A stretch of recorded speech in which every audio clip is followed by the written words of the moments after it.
લગ્ન જીવનમાં આવતા ઝઘડા અને કંકાસોનું સમયસર નિરાકરણ ન કરવામાં આવે તો આ પ્રકારની ગમખ્વાર ઘટનાઓ આકાર લેતી હોય છે।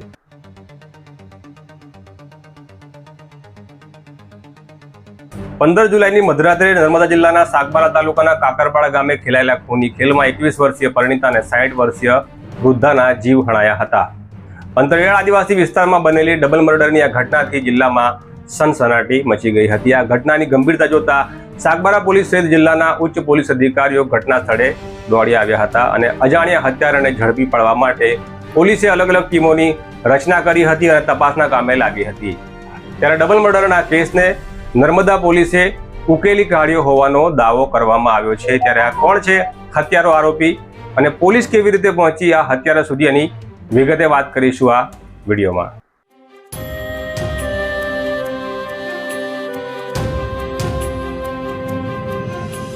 નર્મદા લાઈવમાં તમારું સ્વાગત છે। હું છું ઇકરામ। 15 જુલાઈની મધરાત્રે જ્યારે સાગબારા તાલુકાના કાકરપાડા ગામે ફળિયામાં એક તરફ ભજન ચાલી રહ્યું હતું ત્યારે બીજી તરફ નજીકમાં જ આવેલા મકાનમાં હત્યાનો ખેલ ખેલાયો હતો। અજાણ્યો ઇસમ ઘરમાં પ્રવેશે છે અને પોતાના 6 મહિનાની બાળકી સાથે ખાટલામાં સૂઈ રહેલી 21 વર્ષીય પરિણીતા ધનુષાબેનના માથામાં આડેધડ ઘા ઝીકે છે। આ દરમિયાનમાં બાજુમાં સૂતેલા 60 વર્ષીય ગંગાબેન જાગી જાય છે ત્યારે હત્યારો તેમના ઉપર પણ હુમલો કરે છે અને તેમને પણ જીવલેણ ઈજાઓ કરી ભાગી છૂટે છે। આ ઘટના વખતે મરણ જનાર ધનુષાબેનના પતિ સહિતના પરિવારજનો નજીકમાં આવેલા તેમના સંબંધીને ત્યાં 12માની વિધિ હોવાના કારણે ભજન હતા ત્યાં ગયા હતા। રાત્રે 1:30 વાગે જ્યારે ભજન પૂરા થાય છે અને પરિવારજનો જ્યારે ઘરે પરત આવે છે ત્યારે ઘરમાં બનેલી આ ઘટના જોઈને સ્તબ્ધ થઈ જાય છે। 21 વર્ષીય ધનુષાબેનનું ઘટના સ્થળે જ મોત થઈ ગયું છે અને 60 વર્ષીય ગંગાબેન ગંભીર હાલતમાં છે। ઘરના લોકો તાત્કાલિક આ ઘટનાની જાણ પોલીસને કરે છે અને બીજી તરફ ગંભીર હાલતમાં ઘવાયેલા 60 વર્ષીય ગંગાબેનને હોસ્પિટલ ખાતે લઈ જવામાં આવે છે।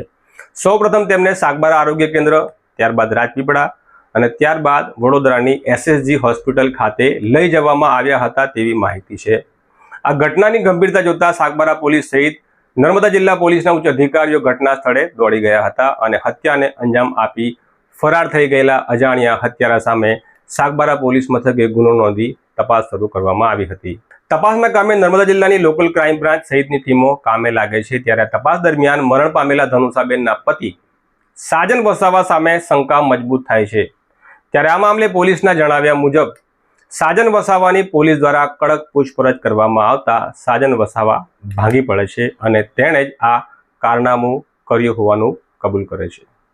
પોલીસ સૂત્રો તરફથી મળેલી માહિતી મુજબ સાજન વસાવા મૂળ સોરાપાડા ગામનો વતની છે અને છેલ્લા 2 વર્ષથી તે તેની પત્નીના ઘરે કાકરપાડા ખાતે ઘર જમાઈ બનીને રહેતો હતો। 6 મહિના પહેલા તેમને ત્યાં એક બાળકીનો જન્મ થયો હતો। ધનુષાબેન અને તેમના પતિ સાજન વસાવા વચ્ચે અવારનવાર ઝઘડા અને કંકાસના બનાવો બનતા હતા અને આ હત્યા પાછળ પણ ઘર કંકાસ અને ઝઘડા જવાબદાર હોવાનું પોલીસ માની રહી છે। આ ઘટનાની રાત્રે જ્યારે ઘરના લોકો ભજનમાં બેઠા હતા ત્યારે આરોપી સાજન વસાવા પણ ભજનમાં બેઠો હતો અને ચાલુ ભજનમાં ત્યાંથી ઉઠીને કશેક જાય છે, એટલે કે તેના પોતાના જ ઘરે જાય છે અને ખાટલામાં 6 મહિનાની બાળકીને લઈને સૂઈ રહેલી પોતાની પત્ની ઉપર કુંવાડી વડે જીવલેણ હુમલો કરે છે। આ દરમિયાનમાં 60 વર્ષીય ગંગાબેન જાગી જાય છે। તેઓ બાજુના ખાટલામાં જ ઊંઘતા હતા ત્યારે આ જે આરોપી છે તેમની ઉપર પણ કુંવાડી વડે હુમલો કરે છે અને ફરી પાછો જાણે કંઈ બન્યું જ ના હોય એમ આવીને ભજનમાં બેસી જાય છે। હત્યા માટે ઉપયોગમાં લેવાયેલી કુંવાડી તે ધોઈ નાખે છે અને ઘરમાં એક બાજુ તેની જગ્યાએ મૂકી દે છે અને રાત્રે જ્યારે 1:30 વાગે ભજન પૂરા થાય છે અને ઘરના તમામ સભ્યો ઘરે પરત આવે છે ત્યારે આ ઘટના સામે આવે છે।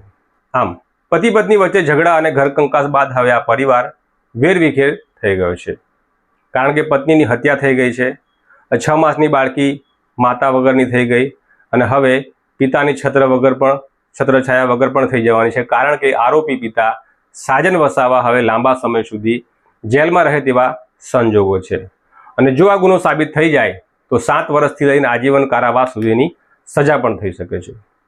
થોડીક વાર માટે આવેલા ગુસ્સાના કારણે આખું પરિવાર વેરવિખેર થઈ જાય છે।